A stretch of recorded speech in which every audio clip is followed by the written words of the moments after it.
All right. Welcome, everyone. Really excited to hear everyone's backgrounds as well, because there's so many people who are at different points in their careers and doing different things and can help each other in so many different ways. So hopefully this is the start of you all getting to know each other over the course of the next few years. The conversation today is going to have two parts. First, we're going to hear about Atish's background and journey into DJing and how he made the jump into doing this full-time relative to doing it part-time and a hobbyist like many of you are doing it now. And then the second part of the journey, we're going to kind of talk through a few different stages of what that career looks like, starting with self and what goes on in your head, then to team, what's happening around you with your immediate support, then to your brand and what is the message that you're trying to put out to the world, how you shape that, and finally to the community around it and how that's conveyed through events or social media.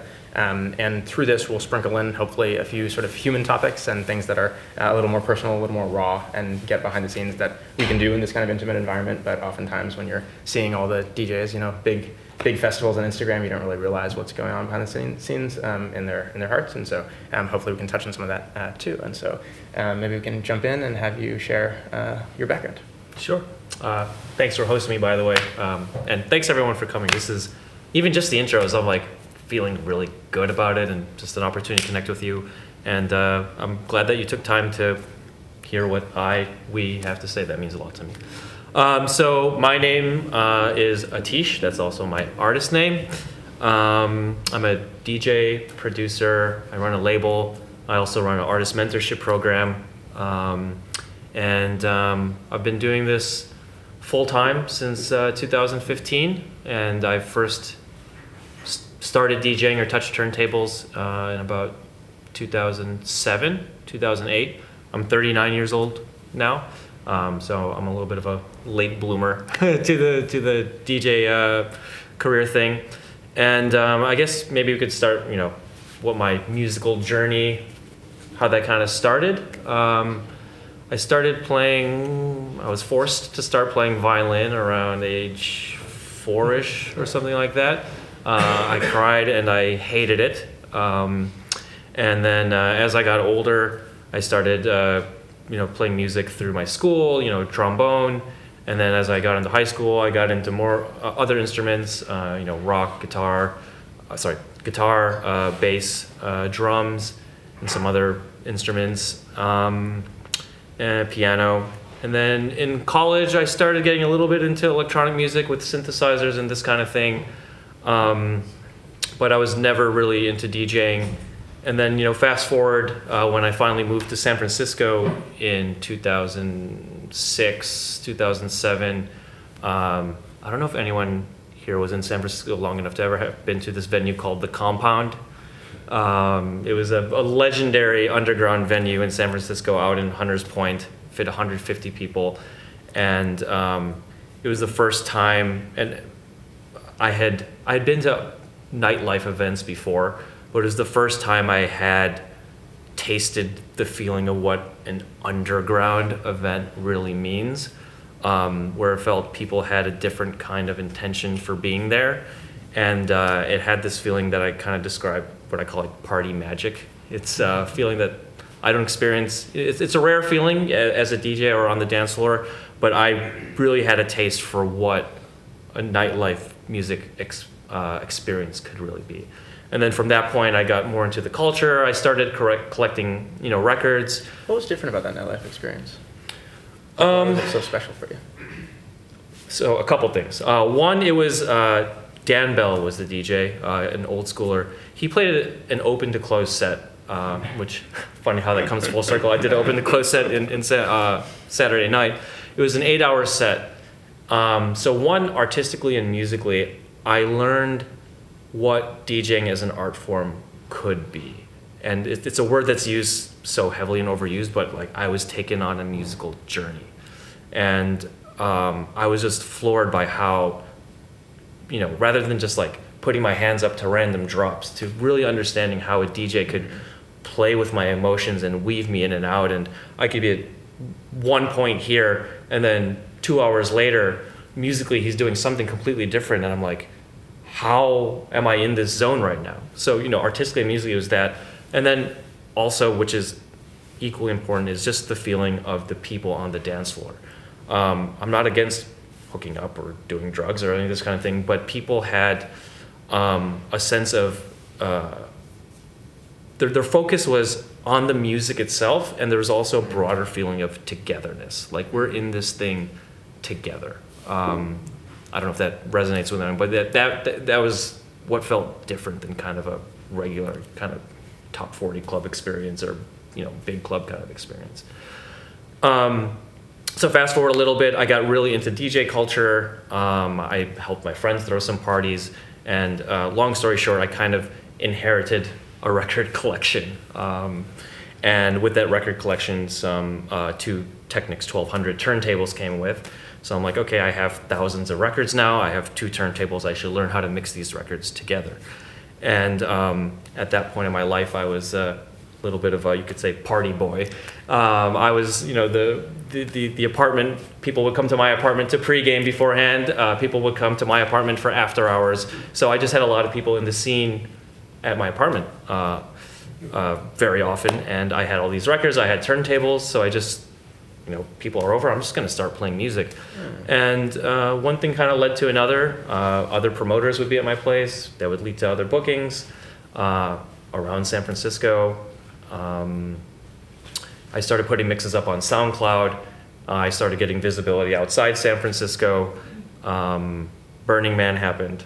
That kind of put me on the map, internationally. And this is all while it was a hobby for me. I had a full-time day job as a software engineer at a social media company you've probably all heard of.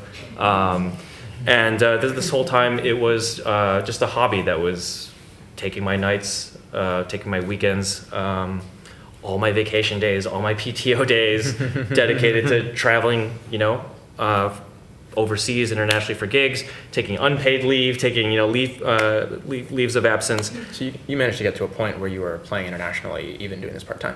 Yes. Yeah. Exactly. And then, we had a London office, so I'd go work from the London office for a couple months so I could tour Europe and do this kind of thing. And all this, my friends were asking me, do you want to make a career out of this? And I was like, absolutely not. Like, this sounds like... Why not? It was really... Okay, a few reasons. It was really tiring. Traveling, even when I was in my mid-20s, late 20s, it was quite tiring for me doing that.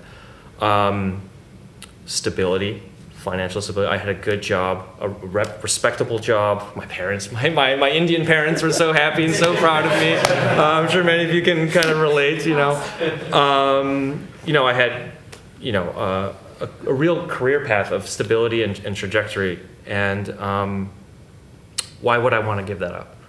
And then eventually, that point kind of started, that point came where my career was asking me to go to the next level, but I just didn't have the resources, whether it's emotional, time, energy to dedicate to it. So I started thinking about, maybe I should think about doing this full time. And so in a way, there was like an external forcing function that caused you to kind of reevaluate what was going on in your life and how you wanted to design that life. And sometimes that kind of external drive makes you just take stock a little bit more. Absolutely. And to get to the raw of it, one of the biggest external factors was money. And actually, I'll get to that in a second. This is more of a philosophical thing, but I asked myself a question, which is, okay, I have this thing is like picking up steam. And when I'm on my deathbed, when I'm like 90 or 100, hopefully years old, and I'm looking back, am I going to wish that I wrote software through my 30s? Or am I going to wish that I at least tried this music thing out because I could go back to writing software? And I didn't want to live with the idea that I might regret not having tried it. So that was, the internal kind of conversation I had. And then externally, it was a very pragmatic approach to leaving software, which is said, I'm pretty good with like managing my accounting and finances. I said, I need this much money to live every year. And I'm not going to leave my software job until I'm making enough from DJing as a hobby to be able to support myself. Okay, I'm not going to save money, but at least where I'm not dipping into my savings. So that was kind of one of the other factors that I said, okay, let me see how long, if I can last for 1 or 2 years without dipping into my savings, doing this music thing, then maybe it's a viable option. And here I am today. So it's been. So you were able to basically pay for your expenses in year one with your touring income. In year one, full time. Yeah. Yeah. I had been really lucky and fortunate to not have to dip into my savings. Okay. And you mentioned something which was you always thought you could come back to your software job. Can you talk about the psychology of that, of like feeling that type of security or safety net, and like how that impacted your decision? It was a huge part of my decision. I don't know if this is disheartening or not, but I'm like not necessarily in the camp of like F the world, follow your dreams, like, if it doesn't work out, like whatever, I was very, very pragmatic about saying the skill set that I have will probably be relevant in 1 to 2 years, so at least I have that safety net of being able to go back to do that. Now I know we all have different paths and stories. My way isn't the only way to do it, but that's how it was for me. I think if I didn't have that skill set, I don't know if I would have had the, frankly, courage, to make the jump. Yeah. And you kind of looked at this as like, you'll try this for 1 or 2 years and then maybe go back. Like, what was the decision that made you, like, what was the point or the feeling or the thing that made you say, I want to do this for more than just a couple of years and really try to do it? The joy. I mean, it's a dream job. I mean, it's like, I couldn't ask for, I mean, it's hard. I mean, we'll have time to get through the challenges, but I mean, I get to play music for people and watch them dance and have ecstatic moments and connect with people and have flexibility over my time and express myself, in an authentic way that people want to hear. I also love writing software, but that is like a drug. I mean, to be able to do this is like the greatest gift that I've ever received. And my income was also steadily increasing, and it's like, okay, this could be sustainable too. Yeah. So you think this will be your last job? All right. I mean, should we get into the human side stuff now? I mean, I don't know. I mean, I'm 39. I have a son. I have a wife and a son who's almost 2 years old, and this is also the hardest part of parenthood, but it's like really, really hard. It's really, really hard having a kid, touring internationally on weekends, trying to be a present good father, trying to be an income provider, trying to be a prolific studio producer, trying to be a good husband, trying to have a personal life, trying to have a social life. There might be some people who can do it, but I mean, just parenthood alone, you have to make compromises in life. And it's just like, I don't know how long. I mean, I want to do this as long as I possibly can, but I don't know if I'll be like doing this when I'm 60, 65. Like, I already feel like the physical toll it takes on my body, the emotional joy that it brings me, I can't even like describe, but as you may have gathered already, I'm a pragmatist. I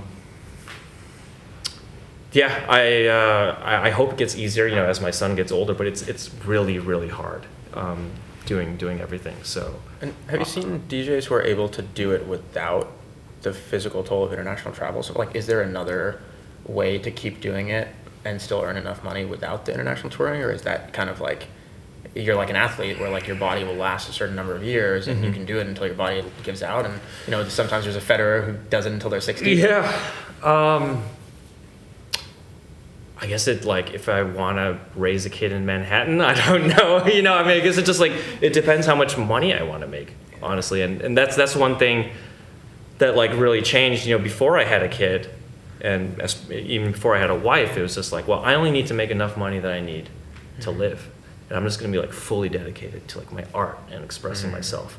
And now that I'm like kind of past the having kids hurdle, I do everything in my power to not compromise what I want to say artistically, and I think so far I'm doing a pretty good job of that.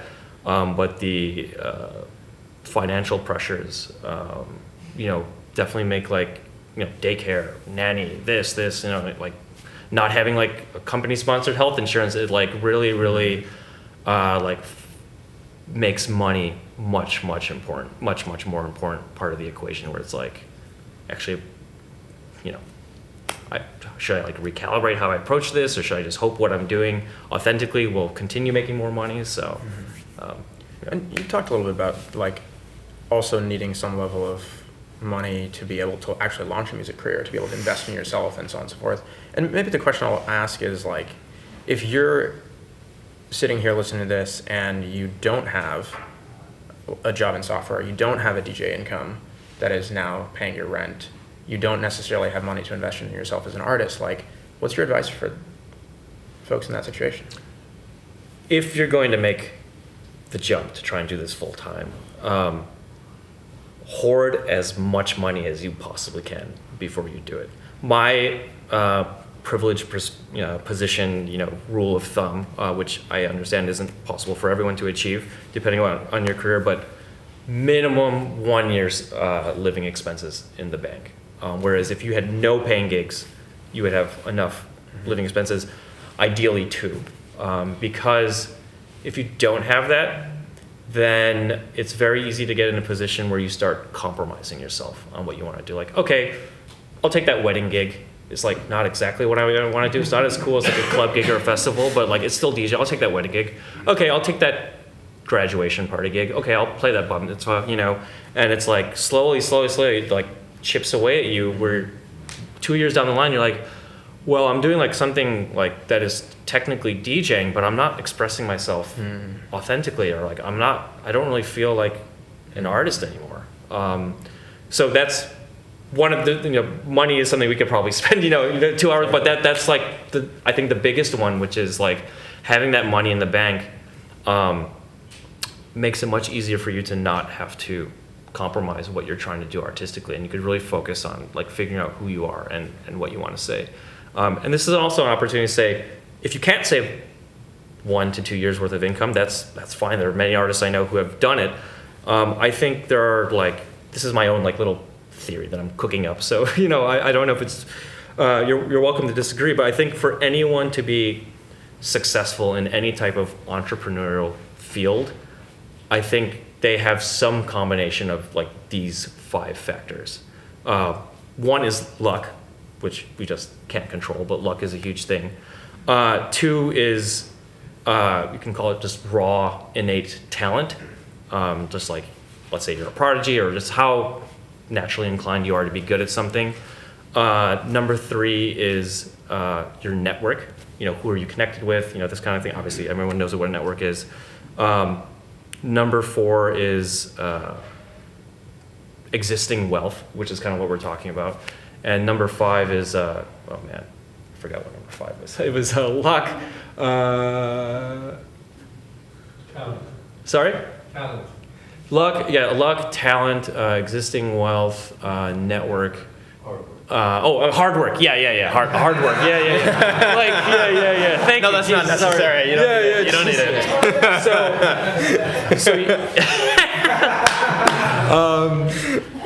So like there are people who it's hard to have all 5 of those, but I think like some maximal combination of whatever 5 of those you can achieve. Luck is out of your hands.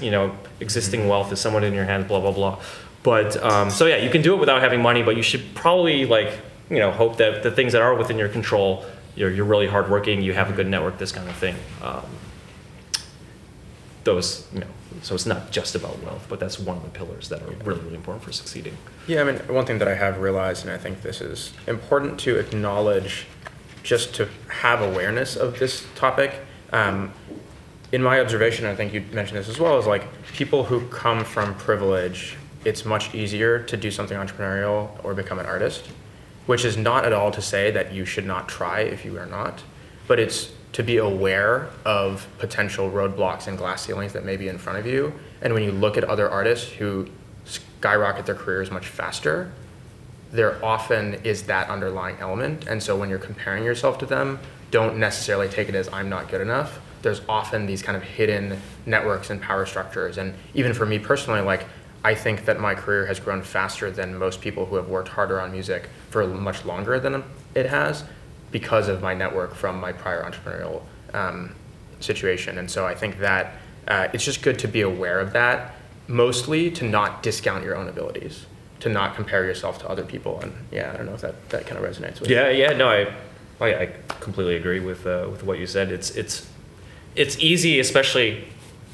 as an artist, if you just see your artist career as purely the art that you're making, and if you go down this toxic path of comparing your art to someone else's and believing it's better, it's so myopic because there's those 4 other factors, or there's 5 factors that lead to someone's success, and yeah, maybe they're lucky, maybe they have existing wealth, maybe they, they're born to, they're someone who's the most prominent booker at whatever, so yeah.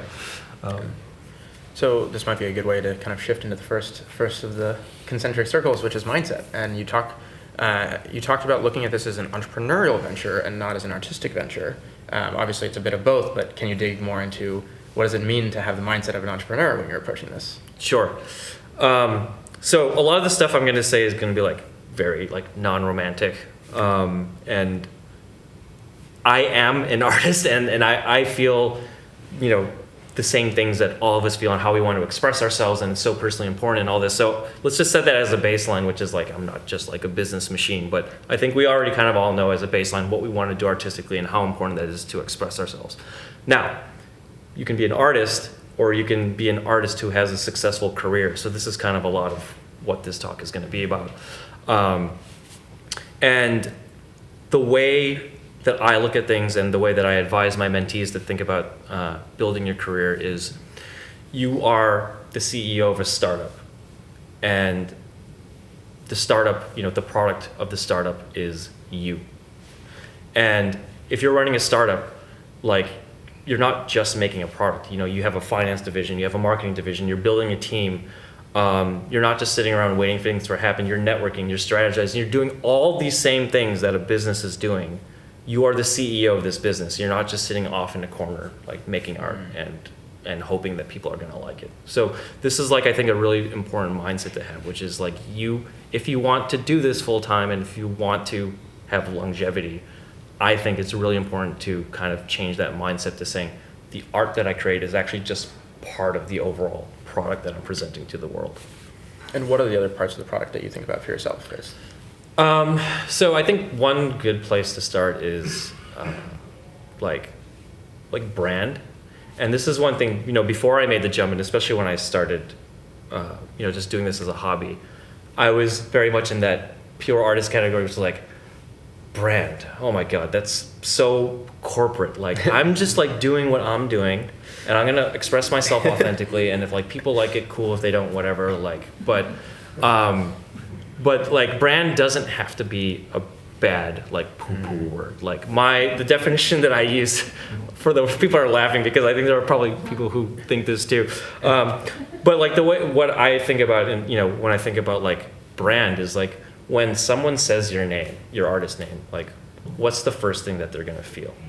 And what's the first thing that you want them to feel or that you want them to think? Apple, people might think good design, something like that. So that is the stuff, so the music is obviously part of the brand, but beyond that, comes in the most obvious one is social media. When I post a photo, how do I talk about what happened there? If I do I need a logo, for that? What feeling does that communicate? Even part of the brand is what do I wear on stage? There are all these things that affect the way people feel about you when they hear your name, and you can choose to think about these things or not. That's totally up to you. But it's very important to be conscious that things beyond your actual artistic product yourself affect the way that people perceive you, and it's really important to understand how people perceive you because they're the ones who are buying tickets to go see you play.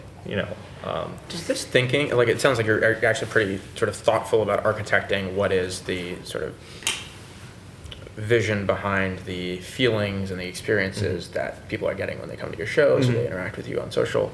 Does that also influence your songwriting? Wow. It doesn't affect my songwriting. It's a good question, actually. It affects which songs I release. So out of for every track that I release to the world, there's probably 5 to 10 tracks that I don't release. And this was a big hurdle for me to kind of jump, which was And because these are tracks like the rest of them, you fully polished them, mixed and mastered, fully arranged, or concepts that you kind of. let's say 80% to 90% complete. Got it. Not I mean, So you've taken them pretty far, like you've put hundreds of hours work into them. yeah. I mean, a lot of work into them. So I think about it. What I create. So this is what the pure artist thing is like. I'm in the studio and I'm just gonna let whatever God flows through me, for me to create, and I'm just gonna let that be its like most natural thing. But yeah, just kind of repeating myself.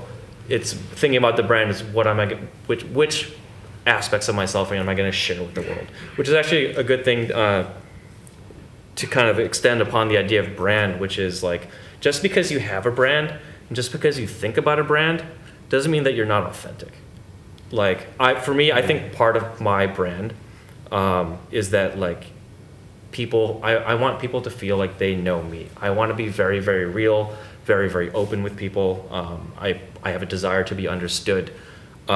And like I do think about my brand, but it's just me deciding what slice of my authentic self do I decide to share. So yeah, it doesn't influence how you present or what music you make, but it does present the filter on which you lay on what parts of yourself that you share externally during those moments. Because you also don't have time to share everything, right? You can't possibly reveal your whole self to anyone. Yeah, 100%. I don't have time to share everything, and frankly, like strategically, I have to think about like, do people find this interesting? That's like, I mean, no one wants to watch me like brush my teeth on Instagram, that kind of thing. So let's jump to the next concentric circle, which is team. And you've kind of talked about how you're the CEO of your own startup and you have to have control over so many of these different aspects. I think, at least when I was first exploring this stuff, I kind of had the perception that you can have this amazing team that does all of it for you, so you can just be the artist and the creative director, and everyone else is like doing your business for you and doing all that stuff. And we watch these rock documentaries, and there are these bands who have like they just kind of do their art, and other people take care of everything else for them. And but it sounds like you don't believe in that vision. I think that's true for some artists, electronic artists. I mean, I can think of some examples where it's actually the artist is very hands-off on what happens, where they're ghost producing their music. They might have other DJs kind of saying like, hey, you should play this stuff. Someone's running their social media. Like that career path exists.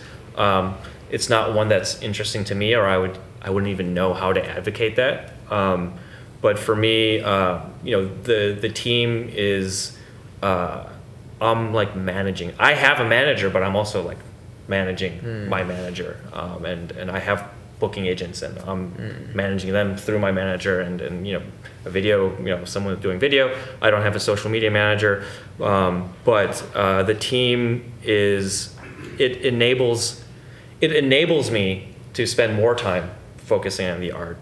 But the truth is, we were talking about this earlier, but the truth is like in a given week, if I could spend like, and part of this is complicated because I have a crazy life having a kid and stuff like that. But in a given week, if I could get like 10 hours of truly creative work done, that's a really, really good week for me. Because even with my manager's awesome, my book agent's awesome, but there's so much other stuff that comes day to day with being an artist and having an artist career, or my career at least, where, it's I don't just hand it. I'm not able to, or I don't want to just hand it off to someone, because my brand is very authentic, and I don't want my manager to write all my social media copy, or I don't want him to choose all the photos from the gigs that he uploads and this kind of thing. So it is important to build a team, but I think for most artists, the expectation that once I have a manager, or once I have a booking agent, or once I have a social media manager, I'm just going to have like a good time and just focus on the fun stuff. Yeah, the perspective that I heard recently, I was reading this book called Everything You Need to Know About the Music Business. And in the first few pages, it kind of talks about this dilemma. And I think the line that they used was, nobody is going to be a better business manager for yourself than you are. Because ultimately, you care more about your success than anyone else in the world. And if I'm assuming your manager and your booking agent have a number of different clients, and you're one of them, and which is not that they won't do everything that they can for you, especially the best ones treat you like family, but ultimately you are the one who cares the most about your art and your vision reaching the world, and so it's hard to expect someone outside to do a better job than you would. Yeah, I agree with that, and yeah, it's not a knock on my management or agency team, but no one cares as much about what I'm doing as much as I do, 100%. How did you learn all of that stuff? Like, that's so different than, it sounds like you had to learn music, and then you had to learn like social media and business and all this other stuff. Like, what was that process like? Experimentation. But before we even get to experimentation, I think one of the things that's related to that is just being open to putting yourself out there and letting other people judge you. Because especially if you want a career in music, the further you go, the higher up you go, everyone is going to be judging you all the time. So let's just start there. People are going to be hating on you. People are going to be saying bad stuff about you. Can you dig into like a specific, just to illustrate what exactly you mean by that? Was there like a specific time that you felt very judged, or what kind of? I had it doesn't bother me when people think I'm bad at what I do or they don't like what I do. Actually, what bothers me the most is if someone describes what I do in a way that I think is inaccurate, and that like really good. Like there was a Reddit thread about some like gig that I played, and then they described my set in a certain way. What did they say? Just about like, there weren't enough like drops, or it wasn't a good feed in energy wise into the time slot, and it's like a very specific thing. Yeah, they actually didn't understand what I was trying to do. Okay, like now we're getting to like my idiosyncrasies. Oh no! I wouldn't fight. Wait, what was the original question? I'm getting all riled up. I told you it was going to get real. So like people are judging you, or people don't understand what your message is, or just like flat out wrong. This is going to happen like a lot all the time. So was there a point that it shifted from like being a little more, or it still riles you up and that's like part of the fuel? It still riles me up, but I've actually gotten pretty good at jujitsuing that into like fuel to like, well, maybe my message is like isn't clear enough, or actually like that person I reached out to, and I actually just like messaged him from a place of like understanding, like saying I love like good critical feedback, and I thought that was bad critical feedback, so I wanted more understanding of like what he thought. And we actually had a really good conversation around. Is he a fan now? Yeah. I mean, he was already a fan, actually. Got it. So, okay. Yeah, we don't need to get into like, but anyway, going back to how did I get like good or comfortable with this stuff? Like once you understand that people are not going to like what you're doing, people are going to misunderstand what you're doing, people are going to hate on what you're doing, like understand that is part of the job, and then use that power that you have to just experiment and like play around with stuff and just like try it out. Like social media is a great platform to do that. Like, especially in the pandemic over the last, few years, so much has changed. Just like, okay, try out live streaming. Okay. Try out this like Patreon, artist mentorship program. Like, oh, I want to like ask people to pay me like this much money for me to talk to them. Like, but like, so it's okay to fuck up a gig if you learn something from it. Absolutely. Yeah. It's okay to fuck up a gig if you learn something from it. It's okay to like make mistakes on social media or have posts that land flat. It's okay to do all this stuff, because... Do you think it's okay to release music that you would later think is a mistake? Or does that fall under a different category than experimentation? Ooh, mistake is an interesting word. I mean, I don't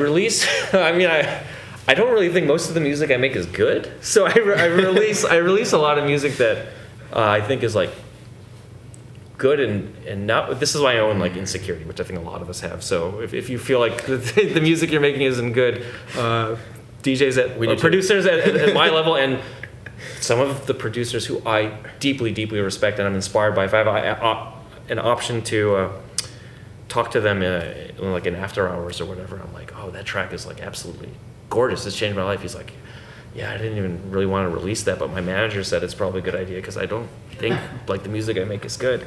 So anyway, back to your saying, do I think it's like a mistake for me to release music? I don't know, but like I definitely don't have like confidence in everything I'm releasing. I need a lot of help. But you're still saying that you should put it out there, even if you're like not fuck yes on it yet. Like it's still valuable to put it out there and learn. Because I think that's like a hang up that I've had, and I know a lot of other friends have, who like they're just so shy to release anything because they're worried about being judged, and they're worried that if they make a statement too early or share music too early, people will stop paying attention and stop like listening to their demos when they send it, or not want to book them, or not want to like, they'll be like, they're just not a good musician. That is all true. I mean, those are real like considerations to, especially like, yeah, I mean, if you like release a lot of what a lot of people might think is mediocre work, or if the first release you do it just to do it, like there are plenty of upsides for the feeling of accomplishment for doing it, but like there could be a cost to like having that momentum right out the gate. But like, let's say like tactically, like how would I think about that? If it's, we all have our insecurities, and that's kind of part of this comes to like building your team, like having people whose tastes you trust, or releasing on a label. Like labels are actually like really good filters of quality, you know, like, you know, we're kind of moving into a post-label world, but record labels are kind of that stamp of like, this is good.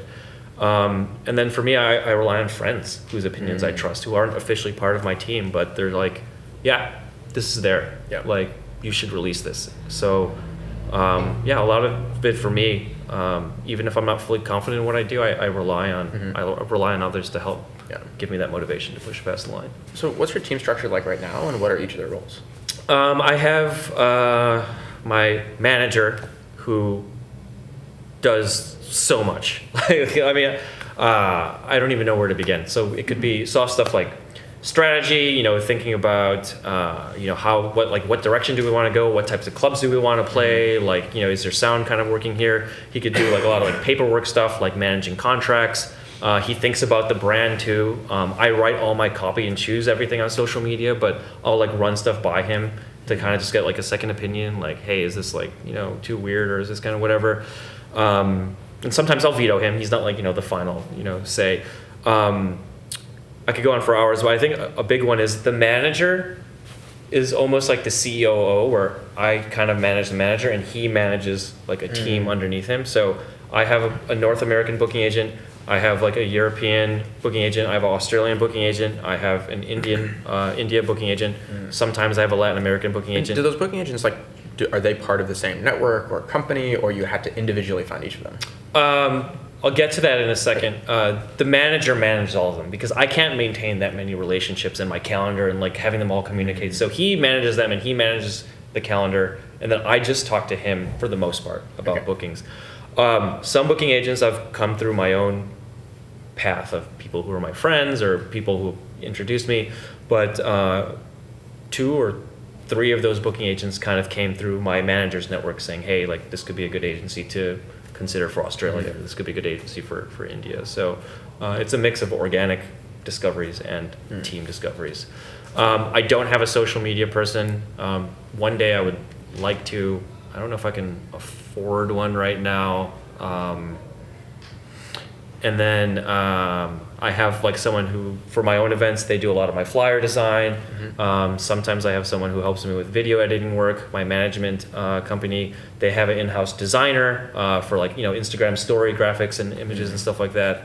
I did have a brand manager for about a year, but that didn't really, you know, make sense. But that's kind of what the current team structure is right now. And what is the point that artists should think about trying to find a manager or a booking agent? Like, what are there some sort of metrics that they should be at in terms of number of shows or number of listens on Spotify? Yeah, that's manager. So I've seen, like my manager actually, he started managing an artist from the ground up, like to find like the artist's name, the artist's look, you know, the whole brand. So for some artists, it can just be like from ground zero. You can have a manager, and that can work. I think they had an organic. How does that happen? I think they had like an organic kind of friendship, kind of that went into it before. For me, I didn't have a manager until like 2000. until about 10 years in to my journey. And that happened kind of as an introduction through a friend. But to your question, when is the right time to have a manager? For me, I took so much pride, and this was a mistake looking back, saying, I'm doing everything myself. Like, I'm doing all the contract, I'm doing all the invoicing, I'm doing all this. Like, I'm like, this is me, whatever. And then, like, it just got to a point where I had no time for the creative work. So that was a clear wake-up call where I started talking to my friends, like, hey, I might need some help here.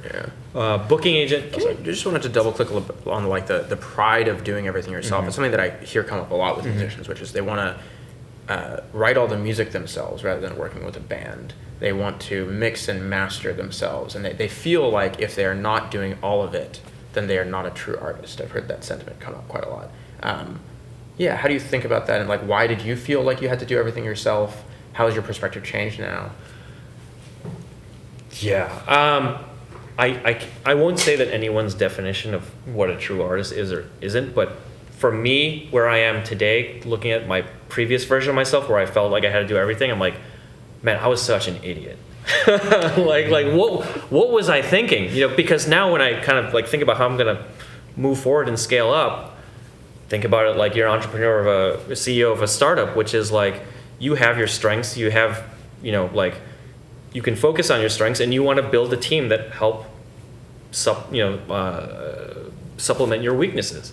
So for instance, like let's say tactically for me, like I think I'm like decent enough at like producing a track, having my hooks, having my melodies, and actually like finishing a track. But I'm not a mix down engineer. Like I'm just not. I could become one with like 3 years of hard work, but that's 3 years of work that I could spend composing new tracks. So I send all my stuff off to a mixdown engineer. Some people think that's like not a true artist. I don't care. I know I'm not good at that. I'm gonna have someone do that for me. My work still feels authentic to myself. What's the level, like, is there a barrier? Because you talked about earlier that like there's some producers who have ghostwriters, and I know a lot of people work with arrangers. Like, is there, like, how did you make the decision for these are the things that I think are important for me to authentically express myself, and these are the things I think that I can work with a team to do? That question, it's a good one because it kind of answers itself in a way, which is like, how does it feel to me? Like, if I was to have someone come in and like, if I gave them a beat and they wrote a melody, that doesn't feel authentic to me, so I'm not going to do that. If that does feel authentic to someone else, like, cool, then go do that. Yeah. For me, if I compose the melodies and the percussion and I send it off to a mix engineer, it still feels authentic to me. So that's my line. Like, how does it feel? Yeah. So that's like, I've talked about a lot of the non-romantic business stuff, but this is like where everyone's personal artistic, that's like the artist side of me. Like, does it feel like it's me? Yeah. Or is it me? Yeah. And have you ever thought about working in collaboration with like another producer, not just on a specific track, but on a project, or thinking about starting a band, or you want to focus on producing your own work? Probably a quarter to a third of my releases are collaboration tracks. Okay. My last EP was a collaboration EP, and both of us got credit, 50-50 royalty split. I love doing collaborations. I think that's cool. I would love to do a band or a live set one day. I just don't have the time to dedicate to that. But you touched on like ghost producing.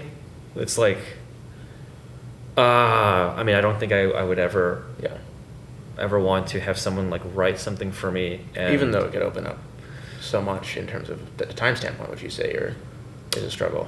Yeah, absolutely. There's so many producers at the top tier, or even like less than the top tier, who are just not creating their own music. They're ghost produced. Like, you would probably be surprised by how few producers are actually like creating their own music and writing their own music. It is like part of the way the industry works. It's a really great shortcut. But it sounds like for you, it's not dissimilar to having this life where you're playing the bat mitzvahs and the weddings and feeling like you've then lost that artistic expression. Yeah. And so it's like, how do you build the best business that is doing the most successful without losing that artistic side, like preserving that? Yeah, it's so critically important for me to feel real, because then otherwise, like, I'll just go back to writing software. like if I'm not like expressing myself, the way I want, then what's the point? Cool. Yeah. Nice.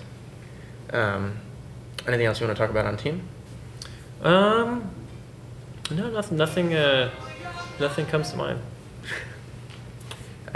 Cool. So we can move to the next kind of concentric circle. I think we talked about brand a little bit, and if you were to describe like Actually, what could I it go is- back to Oh, the yeah, team? yeah, Actually, so absolutely. this actually goes back to this one, kind of going back to those like 5 pillars of people who, or 5 pillars that lead to success. Like the network one is a really, really important one to building the team. Like I said, some of my team came through my manager, but a lot of my team, came through me going out a lot at a certain period of my life, being outgoing, talking to DJs, talking to promoters, making friends with people on the dance floor, helping promoters throw their events without asking for anything in return, just like building connections, like true, genuine connections with people in the scene. This is our community. I hope lots of you make good connections here, because you never know, 5 years from now, one of them might be your booking agent, or you might be doing a collaboration together. One of them might be booking you for a party, this kind of thing. The network is so fundamentally important. So I'm an introvert. I'm like definitely an introvert. So I know how hard it is sometimes to reach out and like talk to people and just kind of put yourself out there. But it's really, really important to put yourself out there, to talk to people, to meet people, because this is where a lot of your team may get formed. So moving on to the brand, do you have a specific vision for what it is that you want your brand to represent? I mean, you talked about that you've been very thoughtful about crafting it, but how would you put that into words? I think one of my biggest motivations as an artist is I have this like deep down desire to be understood. And I think like a byproduct of this, I don't know if it's due to an insecurity or if it's due to like I need like attention, but I just like want people to like understand me. And a byproduct of that, or something that's very closely related to, is like the only way people can understand me is if I'm authentic and if I'm real with people.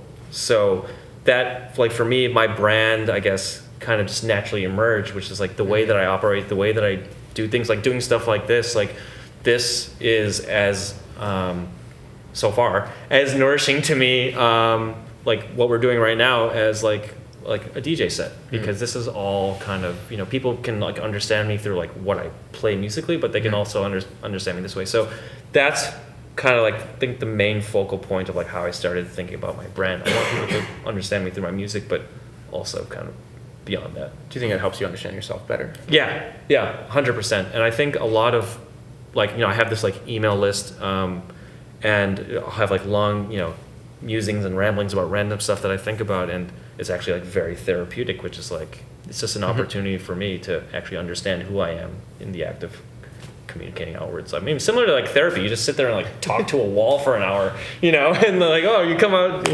whatever, after tens of thousands of dollars. What's something you've learned about yourself in the last year? So like, my like the last email I wrote was something that was kind of like sitting in my mind, that I thought, oh, maybe I'll just like start writing one of my newsletters about this, which is,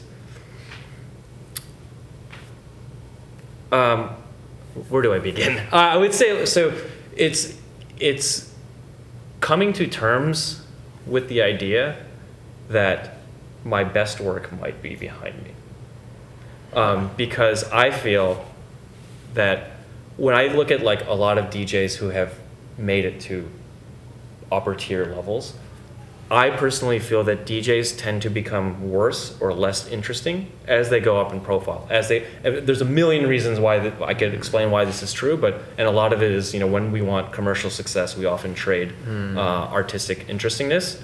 And I've just been like, well, I've been having more and more commercial success, and I still think like what I'm doing is interesting, but at least I should like take a moment to reflect and like pause and like look back and say like, am I okay with the idea that like, because of commercial success or the financial pressures I have in life, like, am I okay with the idea that what I'm doing now is less artistically interesting than before?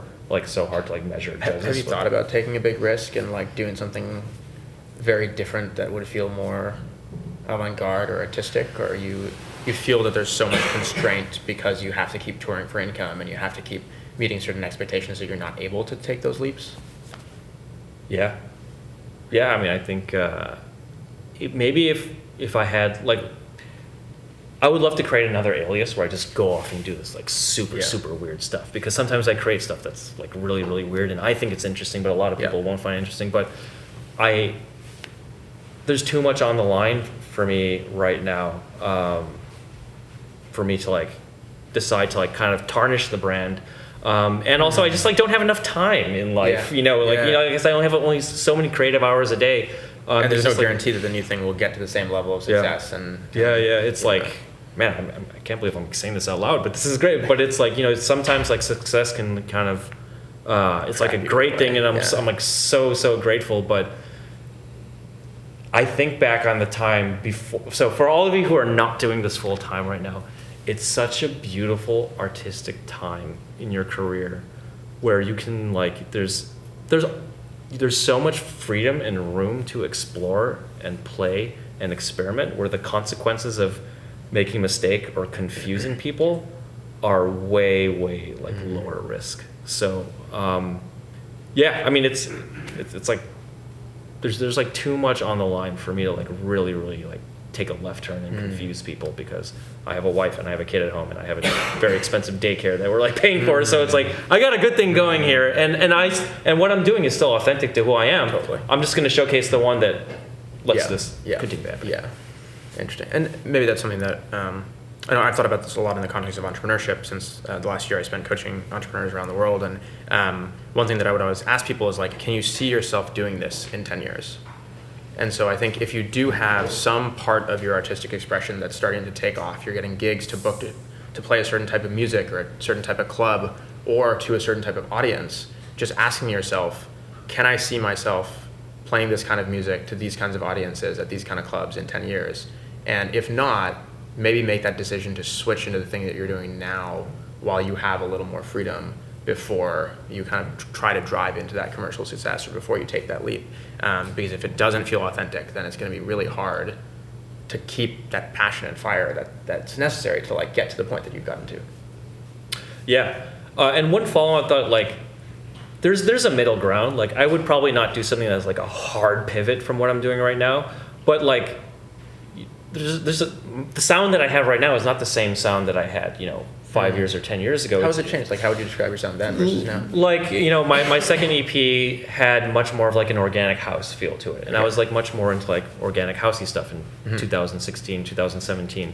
And now, like, that's just not where my head is at. Nothing against that genre, but, like, my head's not there right now. And I had some tracks that did really well there, but I'm, like, I've slowly kind of pivoted out of being in that box. And I do it at it's kind of like a DJ set, which is like, okay, you're playing, like, tech house right now and it's going really well. Like, I'm not going to jump straight into, you know, some left field thing. I'm going to throw out, like, one track that's a little bit weirder. Okay, is that working? Is the crowd up for it? Okay, like, let's do that again. Okay, let's go, like, a little bit weirder, you know. And it's like, oh, everyone's going to the bar. Okay, let's, like, back out a little bit and go there. So, you know, there's a middle ground in kind of, like, changing your identity, because, you know, as a DJ and producer, my taste is always changing. It's just, how gradual can you kind of...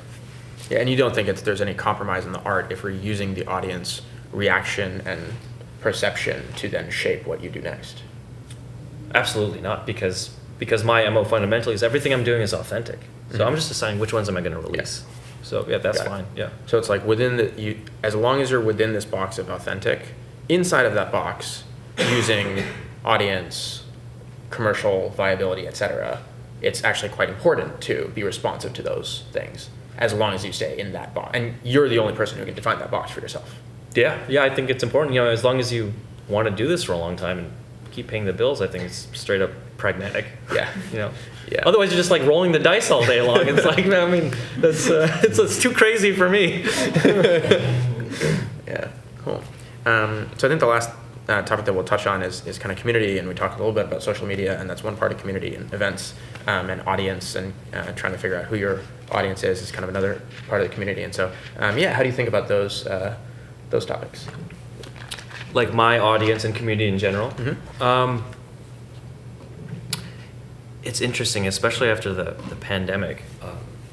Oh, like let's take like public works like Saturday night, for instance, where like 4 or 5 years ago, or even in 2020, I felt like I knew like 75 to 100 people on the dance floor, you know, out of like 900 people through the door. And like Saturday night, I knew like 15 people, you know, and it's like, I actually don't have a great answer to that because I'm like trying to like navigate that myself. Like, it's a really interesting transition as some of you go forward in your career where your first gigs are all your friends and your significant others coming out to support, and it just like feels so great, like when you see them. And then like slowly, if things go well, it's going to transition to this thing where like you don't know. Oh, he's made it. We don't have to go support him anymore. We'll support the other. Oh friend yeah. who hasn't made it yet. There's that, or you go to another city where you don't know anyone, and they might not even know you, and you really have to like prove yourself. And there's just like a different feeling. So anyway, they're kind of rambling on this one, but and especially after the pandemic, like a lot of my audience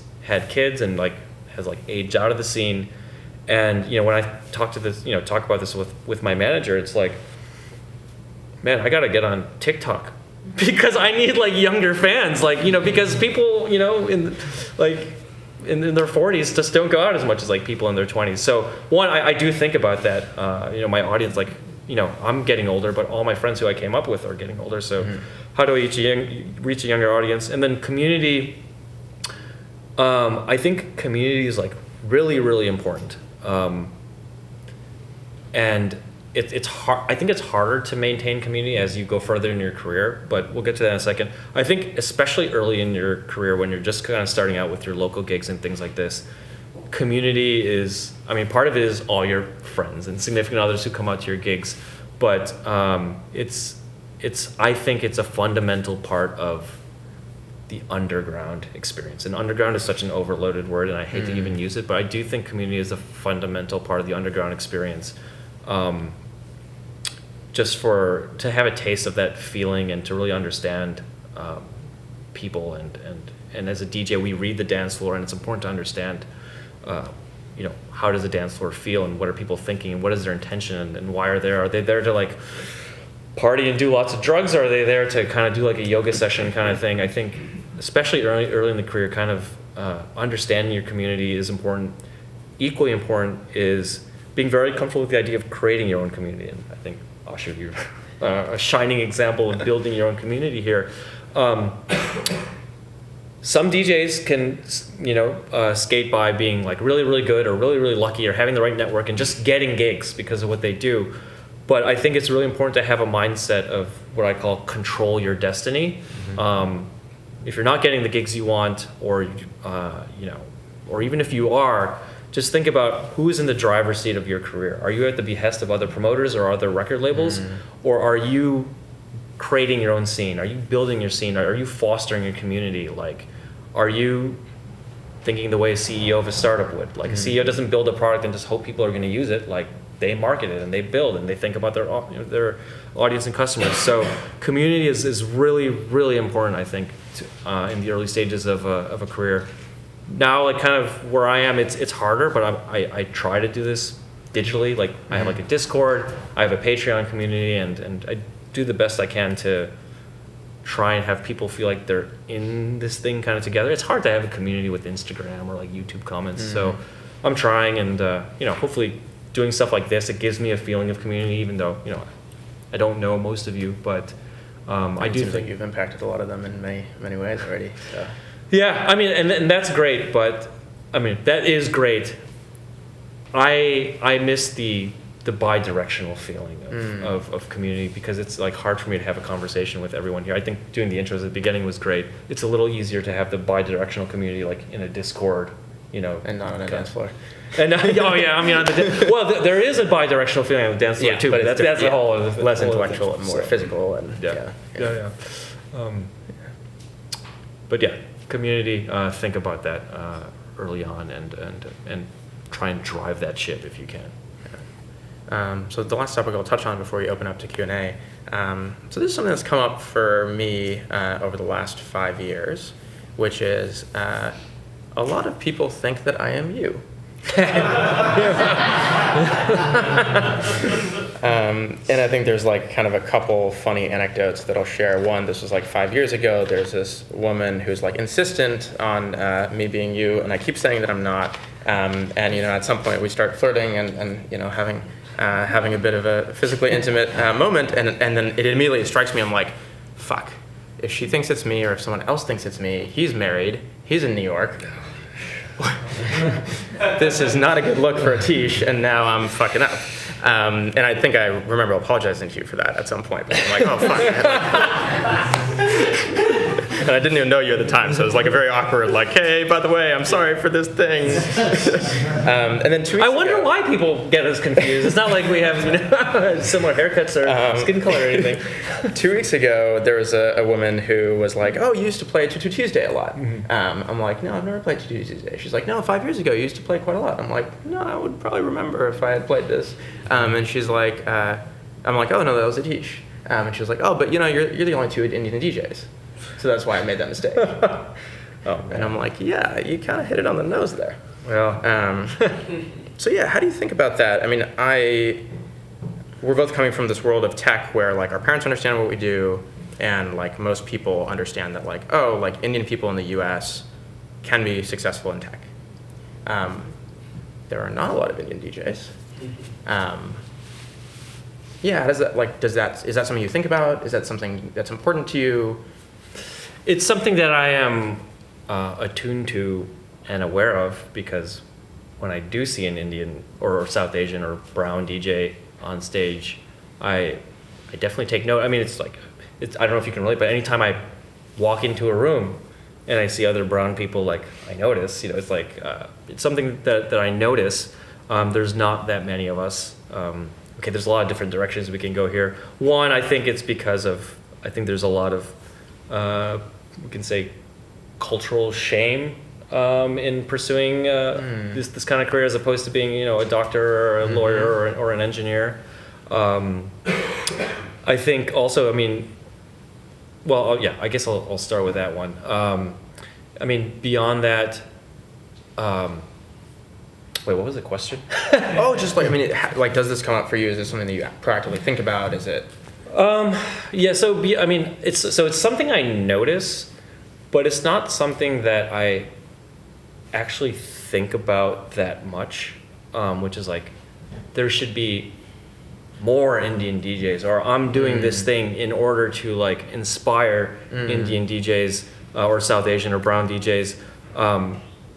I am aware, and I hope this might sound arrogant, I am aware that what I do sometimes is an inspiration for other South Asians to want to pursue this path, but it's not something that's like part of my like mission. But I'm like very, very happy, and it brings me, so much joy to hear that it is inspiring.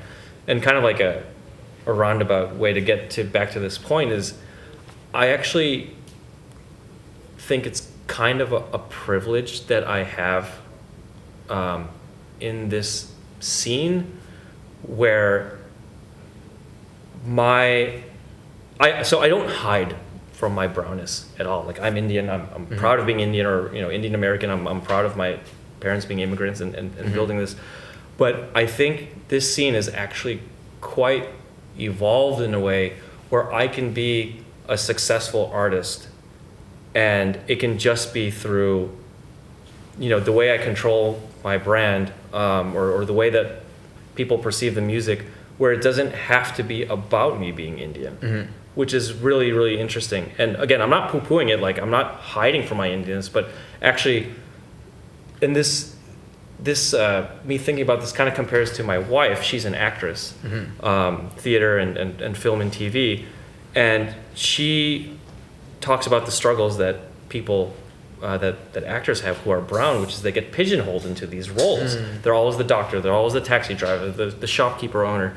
And South Asian actors and actresses have spent decades trying to get to the point where they're finally now, in the last 5 years, getting roles regularly that have nothing to do with them being brown, that only have to do with them being really good at at how good an actor they are. And she's always saying, like, you're so lucky that you can make your brand, or you can make your artistic statement about your brownness only if you choose, but everyone doesn't have to put you in that box.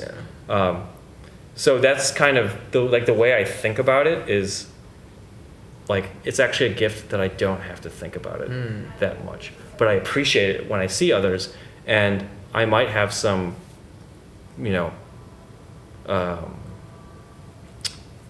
like interest in supporting other brown DJs if it's just a feeling of communal or shared experience or this or that, but it's not something that I keep at the forefront of what I'm trying to do.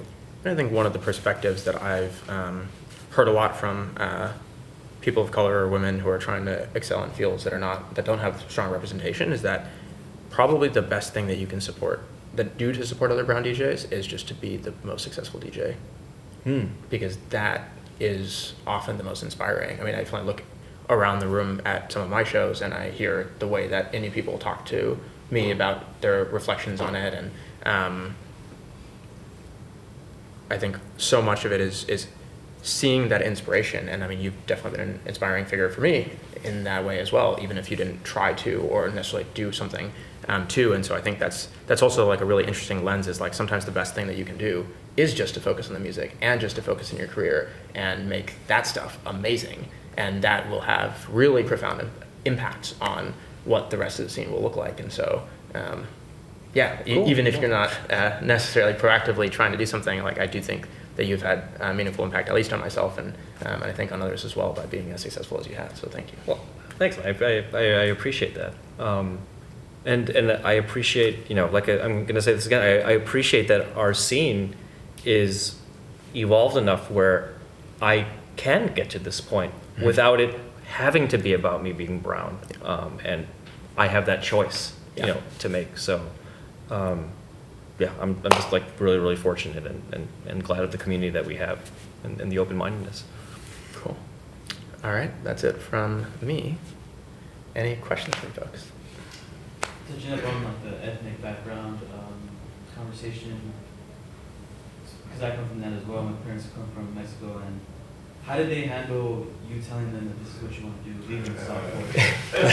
I love this question. And I'll just repeat the question. So the question was, how did you tell your parents and get them on board with the idea of becoming a DJ, given that you're from a culture that doesn't necessarily support musicianship as a primary pursuit? One funny thing is, it was almost like, because my mom had forced me to play violin at a very, very young age. So it's like, well, it's all your fault, Mom. You created this monster. Like, what do you want? But actually, unsurprisingly, it was not a, hey, Mom and Dad, I'm going to be a DJ. Like, it wasn't like that kind of thing. It was, for me, in my own journey, it was a gradual process of thinking, is this like a realistic idea? Oh, maybe I could do it. Hey, maybe I'll make enough money. Okay, maybe I should do it. I actually kept my parents in the loop in that conversation. So it was a very, very slow, gradual process. And my parents, while they don't really understand what I do, and I think they would much prefer that I was a software engineer. I mean, I'm very, very grateful that at least that they supported me in the way that they know how to pursue this. So I guess, to answer your question, I don't think they're happy about it, but they understand that it's important to me, so they tolerate it. To tack onto that, I think I had this first experience with my parents when I dropped out of college to start a company, which is also quite entrepreneurial and similar and different. And I think now that's a little more acceptable, but when I had done it when I was 19, 10 years ago, it was not so much. My mom continued to ask me when I was going back to college after we were already issuing degrees to our students. Wow. That's awesome. So it's probably something that you'll have to keep having a conversation about, even through support, because I think there's this intellectual idea of I'm supporting and I understand what this person is doing and why, and there's this emotional feeling of I want my community to understand. And I think in a lot of cultures, at least in Indian culture, and I imagine in a lot of these cultures as well, is what other people think is quite important. And often it's like, how do I explain this to my friends or my uncles or my aunts? And like probably the thing that helped the most in that was like we once had like a write-up in the Times of India, which is like a paper that is quite widely read there. And so that was like the first time she was able to explain to any of her friends like what the hell I was doing with this random thing. But yeah, it's a you just kind of got to do what you got to do, and One thing they'll I come around. Oh no. Good. One thing I would add is, if you're gonna approach that conversation with your parents, the first thing that they may ask is, okay, cool, like what is your plan? And I think that's like a totally valid question. And I've had mentees who felt that they were at the point when they were ready to go part-time to full-time, and that's the first question I ask them, like, what is your plan? I'm not supporting or denying it. I just want to know, like, what is your plan? Because it takes a lot of money. There's a lot of this. There's a lot of this. Like, is it a 1-year plan? Is it a 2-year plan? 5-year plan? How much savings do you have? How much do you expect to make per gig? By this point, like, let's put it out in a spreadsheet. Like, what is your plan? So that's a good baseline for anyone to have, whether when trying to convince their parents that it's fine, but convince yourself that it's time to do it. Like, what is your plan? Other questions? Yeah. When you were still having like your tech job and you were in the process of just doing this more as a hobby and then eventually transition, how did you think about like managing where you put the few hours that you do have to dedicate outside of your 9 to 5? Like, did you prioritize just getting gigs first and then expand it, or were there other areas that you focused on and prioritized more heavily than others? Like, how did you just tackle that as a whole?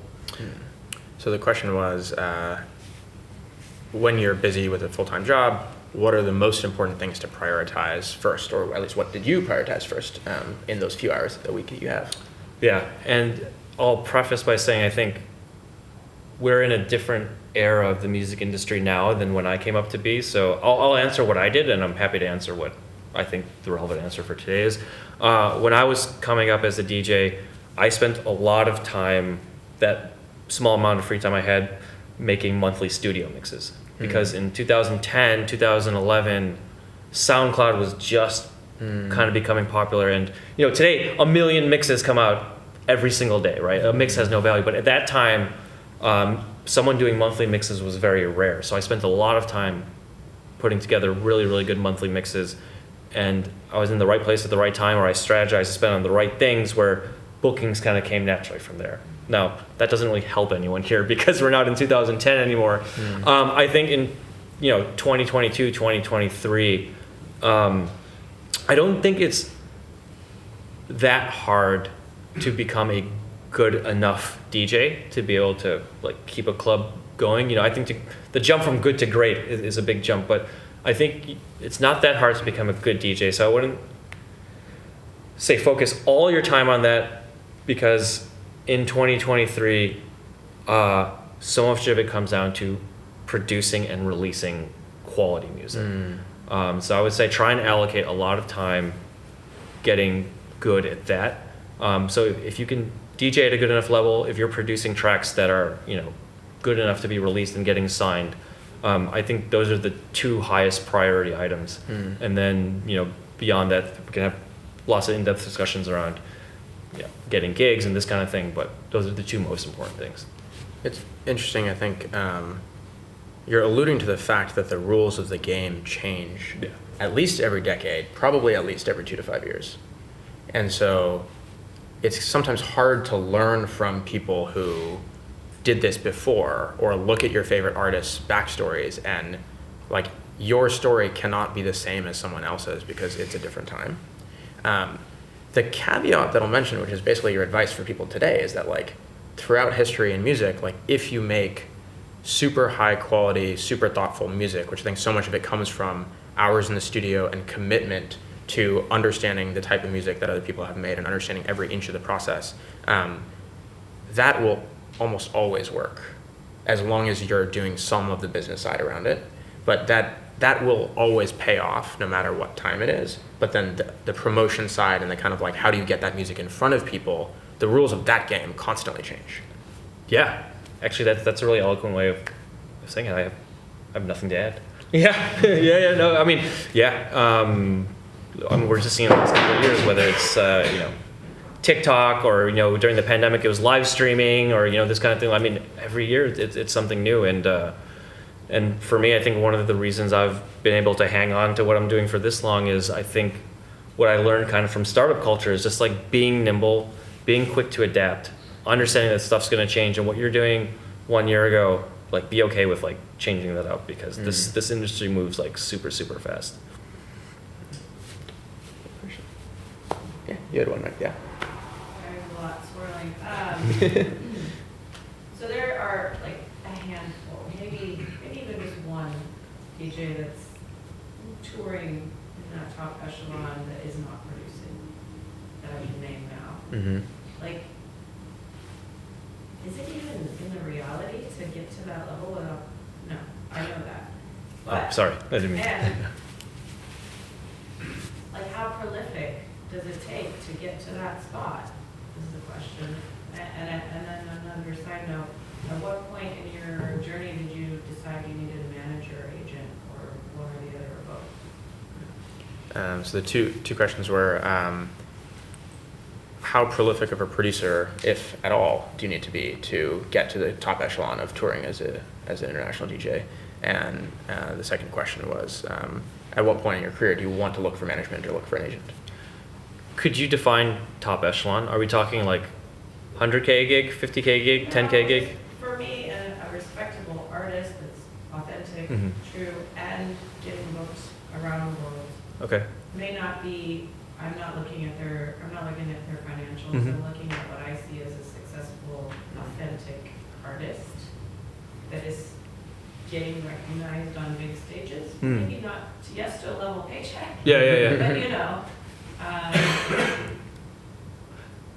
And this is assuming that this is an artist that's kind of doesn't have like an existing profile from the, from previous. So okay, I would say 2 to 3 solid releases a year, if you're kind of building from the ground up, is a good solid target to. I think that's like a good 2 or 3 EPs a year, 2 or 3 tracker EPs is like a good place to start, to kind of be able to get to that top tier or successful tier, kind of playing globally, being respected, self-sustaining. And then the second question is, at what point does it feel right to get a booking agent or a manager? Mm-hmm. Booking agent, as early as you can. It's nice, but I wouldn't spend a lot of time becoming obsessed with this. I think the real tactical answer is you should really start investing a lot of energy into finding a booking agent once you have so many gigs that the time you spend doing bookings is more than you can handle. This is a great opportunity to talk about the false expectations a lot of people have around booking agents, which is once I have a booking agent, everything's gonna blow up and I'm gonna be touring the world all the time. And this is it's actually, there's 5 to 10% truth of that. A booking agent will definitely help you and open doors for you and this kind of thing, but it's not going to completely change the game, because the booking agent's not going to bring you onto the agency if they don't see that you're already making money. So I think the way it works a lot of time is, if a booking agent sees that someone's already busy, then they're going to kind of bring you on board. Or if they see that you just have a crazy undiscovered, untapped potential that no one else has seen yet. Manager, as I touched on before, for me, my point was when I just didn't have enough time. I was just too stressed to do it. But that can happen at any point of the journey, depending on the artist and depending on what they're trying to do. So it's hard for me to give a clear answer on that. But definitely the time when one should start seriously thinking about a manager is when you just can't do it all yourself, or you're too stressed. The benchmark I've heard is around 5-ish gigs at $500 to $1,000 per gig is kind of or per month is kind of a benchmark. No, it's not a tried and true thing, but and the tactics that I've heard for what to do before that is either just like have a second email address at whatever your domain is, or you just get a friend to do it. Like there's a lot of friends who are maybe like earlier than you in their careers as DJs, and like them building that network by being your booking agent is going to be really helpful for them. They'll learn a lot, and that can be like, also your friends will hustle for you a lot, especially if they care about you and want to support you. So that can be really, really powerful as well. Just a small, like, pedantic clarification. There are lots of producers who make it to the top echelon without producing their own music, but they are releasing music under their name. You know, but I think that's not what you were talking about specifically. Yeah. Right? Yeah, so. Yeah. I have two different questions. Think back to when you were starting out. How did you cultivate gigs without compromising like your artistry? Because you can easily go down with like, oh, I need exposure, and therefore I'm gonna pick up a wedding gig, pick up a party, pick up a corporate gig, whatever. Like, how do you balance the two? And then the second question is actually around barriers to access. I mean, so much of, I think, particularly DJing, like to get that experience, you have to have access to good equipment. And obviously the equipment's changing rapidly, but like, I experienced this recently where like I played on CDJs for the first time, and it was like crazy, like just crazy different, right? But like, without that exposure and without that experience, you're facing this obstacle that is outside of your control, right? Like, unless you come from a software engineer background, you know, right? How do you like recommend for those who don't have access to existing wealth, overcome the systemic barriers to navigate this scene? So two questions. The first one is, how do you cultivate gigs preserving your artistry, especially when you're early in your career, and making sure to get those in the types of styles that you want. And the second one is, there's a lot of barriers to access, whether that's network or particularly financially, if you don't have necessarily the privilege of having a job in software engineering or enough money to be able to afford CDJs, and how do you actually get to a point where you can perform at a club without being able to buy that equipment at home and practice on that equipment at home. So one angle of both those questions is kind of related, which is, early in my career, I took every gig I possibly could. Corporate gigs, weddings for friends, small bar gigs. If a club would book me, I would do that. And kind of what I went back to about like experimentation, like that was this exploratory part of my career, to decide what I liked and what I didn't like. One time I had a corporate gig and it went so badly that I said I was just never going to play a corporate gig again. But I'm glad I took that horrible corporate gig, because that helped chisel away towards this identity that I'm kind of forming. So I think early on, I think it's okay just to try lots of stuff out. And then the way it relates to the other question is, it's just hours behind the console. It's like not a great gig, but it's really important to learn how to play on that gear, the club standard gear. And two, there's a really, really big difference in the way I look at DJing as an art form, which is it's semi-improvised. And the way I DJ is I'm reading a crowd and responding to the crowd. DJing in your bedroom for no one is very different than DJing in front of an audience. So yeah, early on, like those hours behind the console in front of an audience are so valuable and formative to understanding how people respond. I think it's fine to cast a little bit of a wide net and just like get that experience early on.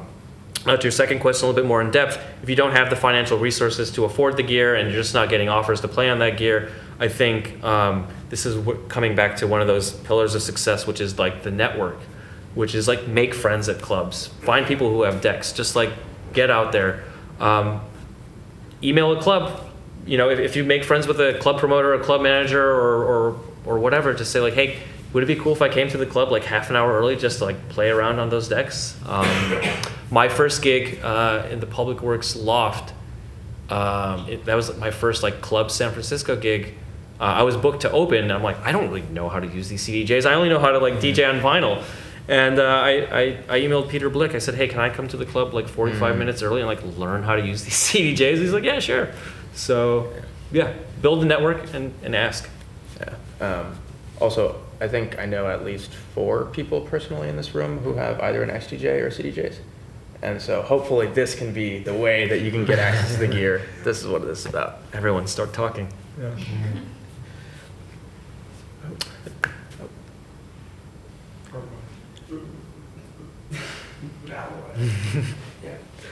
Go ahead. To his, extending his question, if your goal is to play in like smallish places locally, how do you think about making it? Do you need a demo or you need a demo? Like, I mean, or assuming you do need a demo, because that's my assumption. Like, there's so many different variables. Like, how do you? What's the starting point? Do you need to have like 10 mixes on SoundCloud and then just say listen to a few of these, or it's not like here's my demos. Yeah. What's the baseline so people believe that you're competent or even good? You know. Great question. It depends on the nature of the party, actually. So let's explore this in real time. And this is actually a good opportunity. So the way it is today is a DJ, it's important the music that they play, and I hate to say this, but it's also business. It's how many people can they bring through the door, because the promoter needs to have enough people brought through the door that they can make money. So angle one, the totally unsexy thing that I'm about to say is if there's a way that you can, convince a promoter that you can bring people through the door, that is like one step forward in convincing them to book your party. Now, like, what does that look like? One, this kind of goes back to what I was saying, like, control your destiny, which is like build your own community, start your own scene, talk to a club and say, hey, I want to host my own night here. Okay, there's a $5,000 bar guarantee. Like, I'm going to bring enough people to meet that $5,000 bar guarantee. And now you just like booked yourself for a party, and then maybe you message that promoter who you want to play for, like, hey, I'll put you on the guest list, like, come check this out. And like, now you can prove to him how many people you can bring to the door. Like, it pains me to say this, right? Because none of us like want the industry to operate this way, but it is in this one angle that I'm discussing. It is an industry, and like, as DJs, we have to be promoters. It sucks. Like, okay, so that's one. Two, if it's like a night where it's like a small bar or club where it's kind of this happens more, I think, in open format than like house and techno. Are you like a house and techno? That's kind of what we discussed before. Okay, so we'll leave out open format. I think sorry? Why didn't you combine? Answer both questions with your open format or house. Oh, okay. Yeah. My understanding of open format is and like, don't quote me on this, but the way I understand it is they might have a draw, like, for people to come, but in open format DJs are often, it's actually about the music that they play, such that some random people who come into that bar for whatever reason are gonna dance and like buy drinks, and that open format DJ is gonna keep like everybody happy and like play the hits. So I think like from that, my understanding of open format, it's just more about like just being within like a safe zone kind of thing, where random people off the street kind of walk in. House and techno, I think there are some clubs in SF which like they just might have a night where people show up like regardless. I'm not in touch enough with the SF scene now, but I know in my heyday when I was in SF, there were like a few nights, small clubs where people were going to show up because they knew it was a good night. That there's more room for you to kind of have like a SoundCloud with a few different mixes. Like, 10 might be overkill, but actually I wouldn't look at it as like the number of mixes you have, but like the freshness of the mix you have. So if I'm gonna go to this like small bar and say like, hey, I want to, here's my demo mix, and the last thing that you have on SoundCloud is from like 2 years ago, that's just like, well, does this guy like take this seriously, for one? And then, so two, sorry, I'm like rambling here. Two, show that you have frequency and regularity of what you're playing, and think about like how is that like night being promoted? Like, are there flyers? Is it like very like DJ centric? Is it kind of like music genre centric? And if it seems that it's not like DJ centric, trying to pull their audience, then you can kind of lean more on the mixes. I think like every 3 months is probably good. Every 4 months, putting a mix up is like a good amount of frequency, rather than like 10 at a time and not doing anything for like 2 years. Did that answer your question? I like totally rambled on that answer, but did that help at all? Yeah. Okay. I got a couple things to add. I think there's like 2 hidden secrets about the scene here in San Francisco. The first one is that everyone just books their friends. Very few bookers that I know here are actively going out to find new local talent to book, and very few are going to respond to any cold email or cold outreach.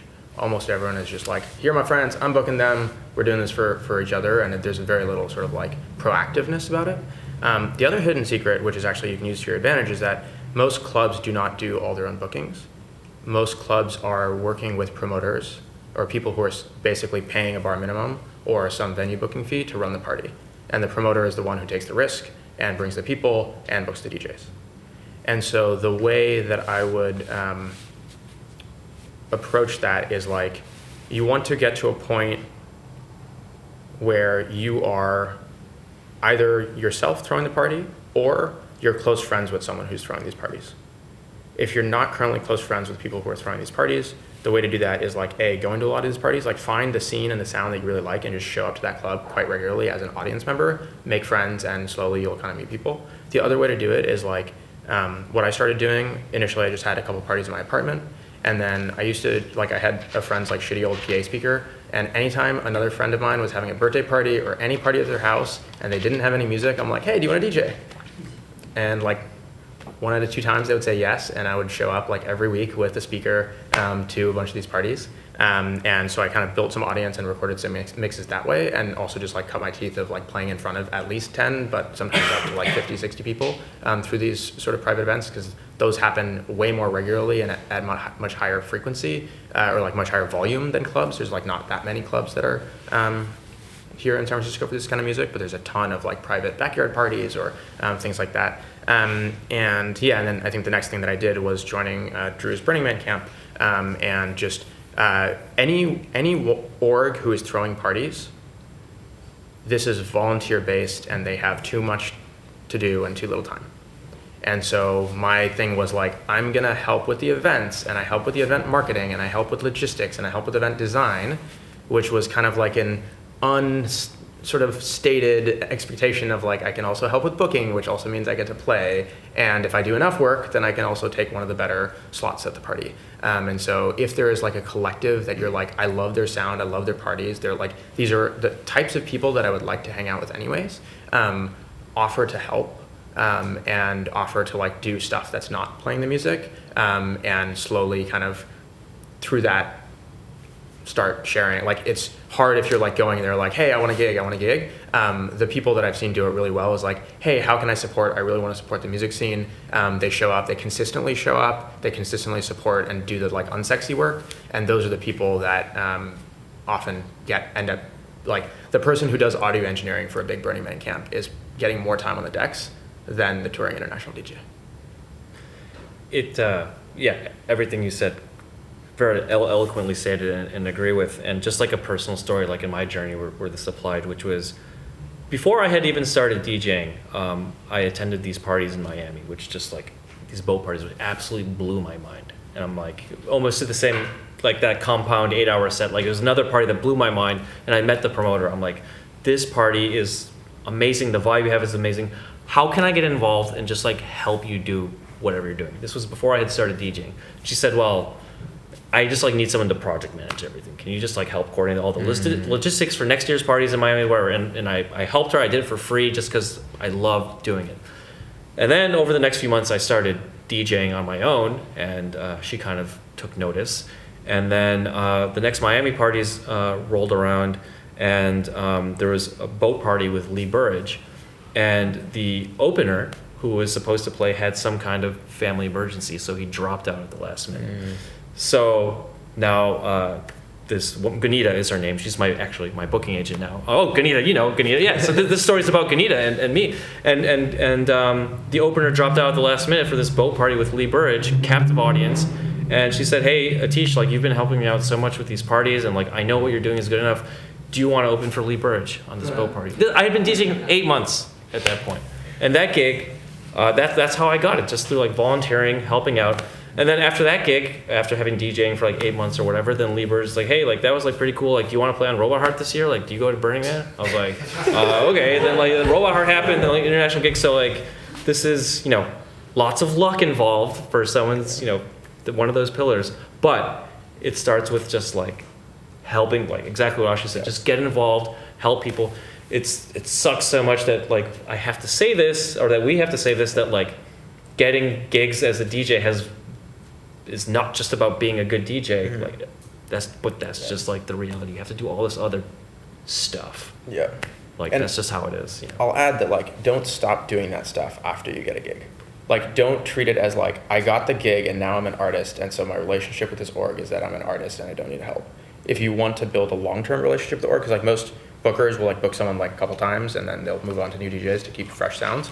And like if you really want to like invest in getting like becoming a consistent part of the community as both an artist and like as a friend, you kind of have to like help out. And like part of why the scene ends up being a little nepotistic and a little like circles of friends is because like people, there is this genuine desire to just like, I will help you with your event if you help me with my event. I'll help you with your art if you help me with your art. And so I think taking that lens on it, both before you get booked and after you get booked, is probably the most proactive thing that you can do to build a gig schedule. The generous word for that, that's community. Yes. Like everyone helping each other out. Yeah. Like one could say it's nepotism, or one could say, that's community. Yeah, exactly. Yeah, but I think it's and the reason I call it out as nepotism is like it's when you are not in these scenes and in these circles, you don't know that that's how the game works, and so you're focusing on like, oh, is my mixing not perfect enough, and you're just like focusing on those things instead of focusing on like the way that it does work. I think there's a lot of good value in this community stuff, but I think it's also value to be very transparent that that's kind of how this stuff works, and so use that to your advantage now that you know some of the secrets, and hopefully now by meeting each other you know some of the people as well.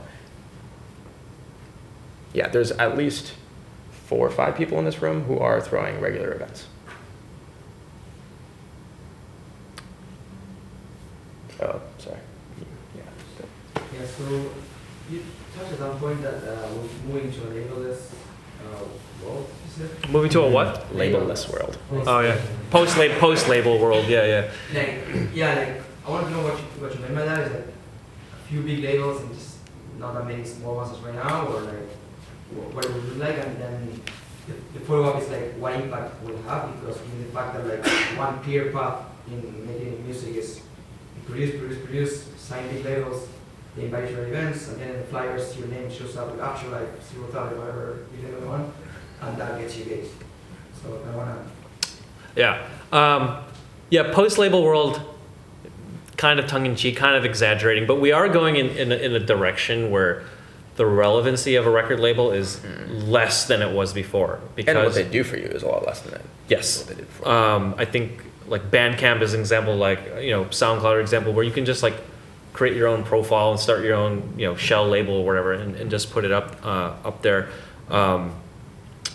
So there are many more artists who are just deciding to release stuff themselves and kind of do this, way more common than before. But to your point, I think that the most effective path for an artist to move forward, like from the ground up, is to release with a reputable record label, because it instantly, your brand, when they see your name associated with another high quality brand, you are now a high quality brand. So yeah, post label, it's not a fair description, but it is labels have less relevancy than they did before. But labels are big brands, and you just want to piggy off their brand cachet as much as you can. Did I answer your question? Yeah.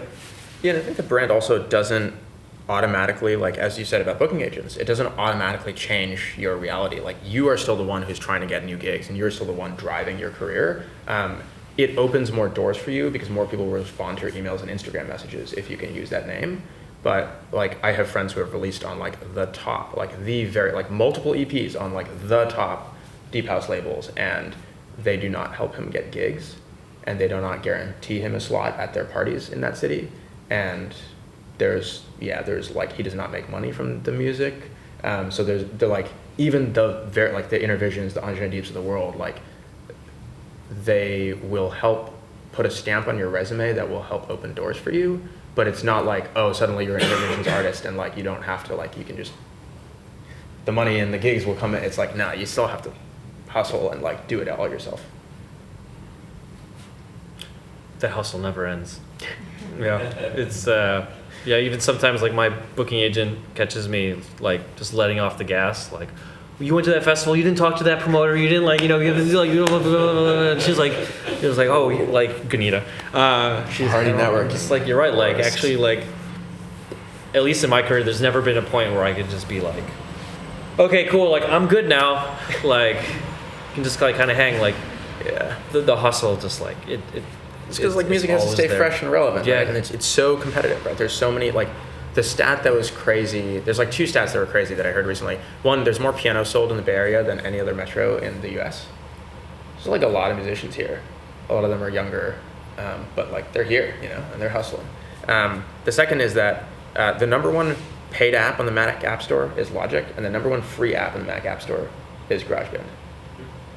So the thing people are doing most, apart from using web browsers on their computers, is making music. Huh. Which is cool. I'll give you a stat. I read that there are 10 million tracks on Beatport. Oh my god. Oh, 10 million tracks on Beatport. Yeah. There's, I forgot one person who framed it this way, but like it was actually, sadly, I agreed with it, which is like actually tracks are no longer like artistic pieces of work. They're just content. Yeah. Yeah. They're It's like, functional. oh, that one stung because I actually like agreed with it and I didn't want to. Yeah. But I think there is also value in like cutting very hard against the grain and trying to make it a little more like doing something that is different. Because ultimately it's like if you can find a community around you that supports you in doing it differently, like if there's a bunch of people around you who are like, I want music to be, or like you kind of put a stamp on like, and I think one thing with the studio collective is we are going to launch a label and release cuts from the live sets that we played at Burning Man this year. And so much of that is like trying to intentionally be different than the kind of functionality and the like treating music as content. And so it may make it that our label won't get that big, but at least in San Francisco, I think we'll curate a collective of people who believes in that and wants to support that and comes to events and so on and so forth. So I think it's like, depending on what your goals are, you don't necessarily have to treat it as a piece of content. Probably if you want to be really big, then you may have to. Yeah, that's all within the context of Yeah. trying to go from point A to point B, you know, professionally. Two questions. First, you've already spoken about building on a network a bunch, so I'll try to make this more tactical. As a fellow introvert, I struggle with reaching out to people and keeping up contact. So do you have like a baseline suggestion for what does it mean to be connected to a booking agent in like Austin, Texas? Does it mean sending them 2 emails a month, or like showing up every once in a while for an event and being there in person? Like, what does it look like to keep contact with someone you're not organically connected to? And the second question is, it's not very specific, but I want to hear your meandering thoughts on defining your musical genre, in the sense that, like, you want to be recognized for what you're doing, but you want to give yourself some room for expression and playing whatever you feel like that night and what the audience wants. So what is your take on defining yourself as an artist in a certain genre? Cool. Do you want to repeat the? You know, I've given up. Okay, yeah, cool. We'll just put tags or something. Yeah, okay, cool. Yeah. So the first one, like, how do you, as an introvert, how do you like keep contact, or is it keep and establish, or just Well, okay, yeah. establish and keep. Establish contact. One great one is, warm introductions. So you go to a party where you know so and so is going to be, and like, you know, you have a mutual connection. That's like such a great way, you know, to kind of get there. And actually, like what you said, just like if you know that person is throwing a party or one of their artists is playing a party, that booking agent knowing they're going to be there. You offer a shoot video for that artist. Yeah, just showing up and saying, you know, hi. It's actually just kind of just getting in their face and just kind of politely, you know, respectfully, just kind of talking. And you might be surprised how much a 20-second conversation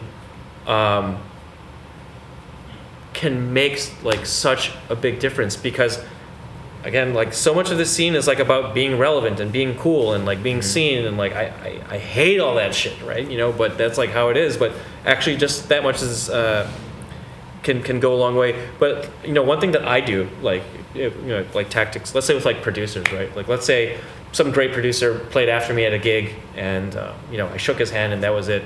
Like every time they release a track I like, I'll just send a message like, hey, loved track ABC. That was awesome. That's it. Just a one-liner, like no big deal. And maybe that leads to a 2-hour call or a Skype call or like whatever. And now all of a sudden like we're he's releasing something on my label or he's booking me at one of his. Like you just never know. Just like small little things can be nothing or they can like go a long way. So as an introvert, don't have to put on a big production, or that kind of thing. I think the point you made earlier about like don't be afraid to put yourself out there, even though you might get judged or rejected or so on and so forth, right? It's like you will maybe send this one-line message to like 10 people and 9 people won't respond, but then one person will book you for some big, like the biggest gig of your life. And so it's like being able to just like be okay with 9 people totally ignoring you and being like, what the fuck, who's this random Instagram person who's DMing me as a million other people are DMing me today? But yeah, and then I think the other thing that like has become like I've noticed is very true is that if you send a first message and the other person doesn't respond, that doesn't mean you can't message them again if you have something else good to say. Which is like don't like go spam them a million times, but like a lot of people, particularly booking agents or artists who are super busy, like they genuinely want to respond and they genuinely think what you said is cool, but they literally just don't have the time.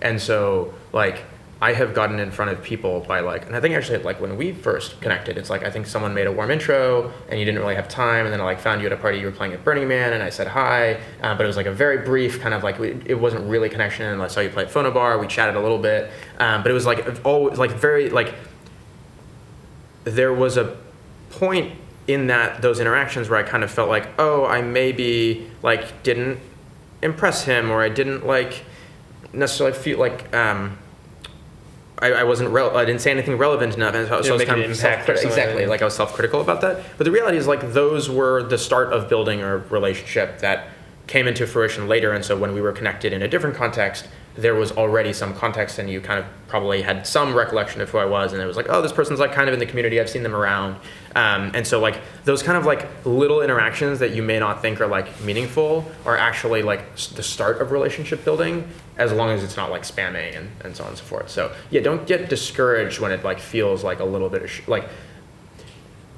The other reality of this game is every booking agent and every label and every person is going to want to work with you if over a period of many years you show that you are committed and you are serious and your trajectory increases. And so they may not have said, I want to invest in you at this point when you're first starting out, but then when you make a lot of progress later, they may be willing to invest in it. And so a lot of these labels and like will have rejected people's EPs 5 times before they decide to sign one on. And they're basically just saying, we didn't think you were ready yet, rather than we don't like you. Cool, thanks everyone for listening. Hopefully this was useful. And I think Atish and I were talking right before we started the video, which is, I think the metric for success of this event is that if in 10 years, a few of you are more successful than either of us. And so hopefully you will help us make this event successful. That's awesome.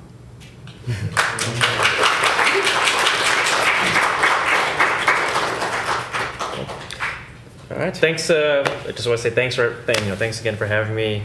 Bringing all these people together, and thanks everyone for taking 3 hours to hear me yammer for for that long. And yeah, I mean, did people find this helpful? I mean, that's like number one for me. Like one of my artistic motivations, I mean, related to yours, is like it brings me joy knowing that what I can do can help others succeed. So I hope it served that goal. Oh, I keep calling you every month, so. Sorry? I keep calling you every month. Yeah, that's true. Our one-on-one sessions. I will say that this also hopefully is the start of all of us chatting together, and I think there's 2 online communities where we can continue to like keep in touch, and like events that you're throwing, please share them so that all of us can come and support, or maybe we can submit our mixes for gigs and stuff like that. So Atish has a Discord for his community, which is kind of a global community of different producers, and then I have a Studio Collective Discord, which is just for folks who are in San Francisco, and so you can share events that we're doing and so on and so forth. And so we'll email out a link to those, and the video as well in case people want to share with friends or watch again. And yeah, let's grab some drinks and mingle. Thank you.